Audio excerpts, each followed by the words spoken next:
एक दिन राम सिंहासन पर विराजमान थे। तभी उनकी अंगूठी गिर गई। गिरते ही वह भूमि के एक छेद में चली गई। हनुमान जी ने ये देखा तो उन्होंने लघु रूप धरा और उस छेद में से अंगूठी निकालने के लिए घुस गए। हनुमान तो ऐसे हैं कि वे किसी भी छिद्र में घुस सकते हैं, चाहे वह कितना भी छोटा क्यों ना हो। छेद में चलते गए लेकिन उसका कोई अंत दिखाई नहीं दे रहा था। तभी अचानक वे पाताल लोक में गिर पड़े। पाताल लोक की कई स्त्रियां कोलाहल करने लगी, अरे देखो देखो, ऊपर से एक छोटा सा बंदर गिरा है। उन्होंने हनुमान जी को पकड़ा और एक थाली में सजा दिया। पाताल लोक में रहने वाले भूतों के राजा को जीव जंतु खाना पसंद था, इसीलिए छोटे से हनुमान जी को बंदर समझकर उन्होंने भोजन की थाली में सजा दिया। थाली पर बैठे हनुमान पशोपेश में थे कि अब क्या करें।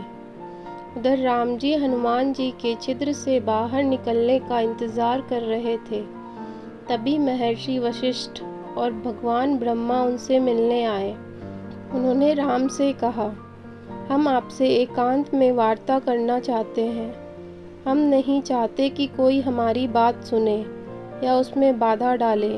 क्या आपको यह स्वीकार है? प्रभु श्री राम ने कहा, स्वीकार है। इस पर ब्रह्मा जी बोले, तो फिर एक नियम बनाए, अगर हमारी वार्ता के समय कोई यहाँ आएगा तो उसका सिरोच्छेद कर दिया जाएगा। प्रभु श्री राम ने कहा, जैसी आपकी इच्छा। अब सवाल ये था कि सबसे विश्वसनीय द्वारपाल कौन होगा जो किसी को अंदर न आने दे। हनुमान जी तो अंगूठी लेने गए थे। ऐसे में राम जी ने लक्ष्मण जी को बुलाया और कहा कि तुम जाओ और किसी को भी भीतर मत आने देना। लक्ष्मण जी को भली भांति समझाकर राम जी ने द्वारपाल बना दिया। लक्ष्मण जी द्वार पर खड़े थे। तभी महर्षि विश्वामित्र वहां आए और कहने लगे, मुझे राम से शीघ्र मिलना अत्य आवश्यक है, बताओ वे कहाँ हैं। लक्ष्मण जी ने कहा, आदरणीय ऋषिवर, अभी अंदर ना जाएं। वे कुछ और लोगों के साथ अत्यंत महत्वपूर्ण वार्ता कर रहे हैं। विश्वामित्र ने कहा, ऐसी कौन सी बात है जो राम मुझसे छुपाए। विश्वामित्र ने पुनः कहा, मुझे अभी बिल्कुल अभी अंदर जाना है। लक्ष्मण जी ने कहा, आपको अंदर जाने देने से पहले मुझे उनकी अनुमति लेनी होगी। विश्वामित्र ने कहा, तो जाओ और पूछो। तब लक्ष्मण जी ने कहा, मैं तब तक अंदर नहीं जा सकता जब तक कि राम बाहर नहीं आते। आपको प्रतीक्षा करनी होगी। विश्वामित्र क्रोधित हो गए और कहने लगे, अगर तुम अंदर जाकर मेरी उपस्थिति की सूचना नहीं देते हो तो मैं अपने अभिशाप से अभी पूरी अयोध्या को भस्मीभूत कर दूंगा। लक्ष्मण जी के समक्ष धर्म संकट उपस्थित हो गया। वे सोचने लगे, अगर अभी अंदर जाता हूँ तो मैं मरूंगा, और अगर नहीं जाता हूँ तो यह ऋषि अपने कोप में पूरे राज्य को भस्म कर डालेंगे। फिर लक्ष्मण जी ने सोचा कि ऐसे में बेहतर है कि मैं ही अकेला मरूं। इसीलिए वे अंदर चले गए। राम जी ने पूछा, क्या बात है?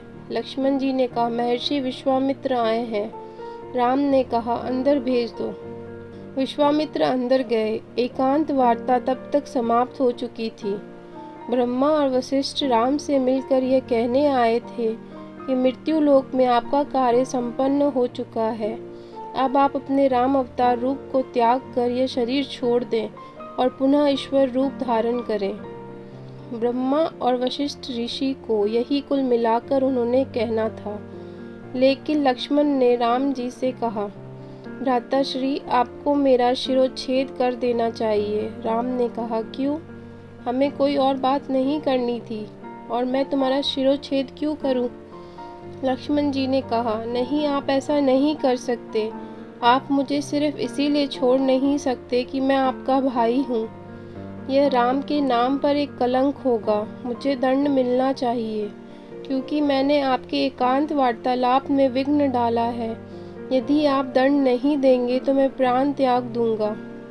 लक्ष्मण शेषनाग के अवतार थे, जिन पर विष्णु शयन करते हैं। उनका भी समय पूरा हो चुका था। वे सीधे सरयू नदी तक गए और उसके प्रवाह में विलुप्त हो गए। जब लक्ष्मण जी ने अपना शरीर त्याग दिया तो राम ने अपने सभी अनुयायियों विभीषण, सुग्रीव और दूसरों को बुलाया और अपने जुड़वा पुत्रों लव और कुश के राज्याभिषेक की व्यवस्था की। इसके बाद राम भी सरयू नदी में प्रवेश कर गए। उधर इस दौरान हनुमान पाताल लोक में थे। उन्हें अंततः भूतों के राजा के पास ले जाया गया।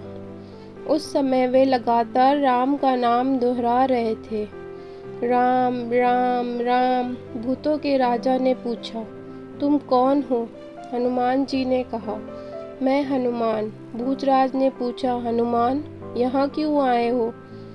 हनुमान जी ने कहा, श्री राम की अंगूठी एक छिद्र में गिर गई थी, मैं उसे निकालने आया हूँ। भूतों के राजा हंसने लगे और फिर उन्होंने इधर उधर देखा और हनुमान जी को अंगूठियों से भरी एक थाली दिखाई। थाली दिखाते हुए कहा, तुम अपने राम की अंगूठी उठा लो। मैं नहीं जानता कि कौन सी अंगूठी तुम्हारे राम की है। हनुमान जी ने सभी अंगूठियों को गौर से देखा और सिर को डुलाते हुए बोले, मैं भी नहीं जानता कि इनमें से कौन सी राम की अंगूठी है। सारी अंगूठियां एक जैसी दिखाई दे रही है। भूतों के राजा ने कहा, इस थाली में जितनी भी अंगूठियां हैं सभी राम की ही है, लेकिन तुम्हारे राम की इनमें से कौन सी है तो तुम्हें ही जानना होगा। इस थाली में जितनी अंगूठियां हैं उतने ही राम अब तक हो गए हैं। और सुनो हनुमान, जब तुम धरती पर लौटोगे तो राम नहीं मिलेंगे। राम का यह अवतार अपनी अवधि पूरी कर चुका है। जब भी राम के किसी अवतार की अवधि पूरी होने वाली होती है, उनकी अंगूठी गिर जाती है। मैं उन्हें उठाकर रख लेता हूँ। अब तुम जा सकते हो। हनुमान आश्चर्यचकित होकर वापस लौट गए। यह पौराणिक कथा है, हालांकि इसका उल्लेख रामायण आदि ग्रंथों में विस्तार से नहीं मिलता है। हो सकता है कि यह किंवदंतियों के आधार पर जनमानस में प्रचलित हो गई हो। यह भी हो सकता है कि इस कथा में सच्चाई कम ही हो। जय जय श्री राधे। मिलते हैं नई कहानी के साथ नई वीडियो में। तब तक के लिए धन्यवाद। नए हैं तो चैनल को सब्सक्राइब कीजिए। Thank for watching.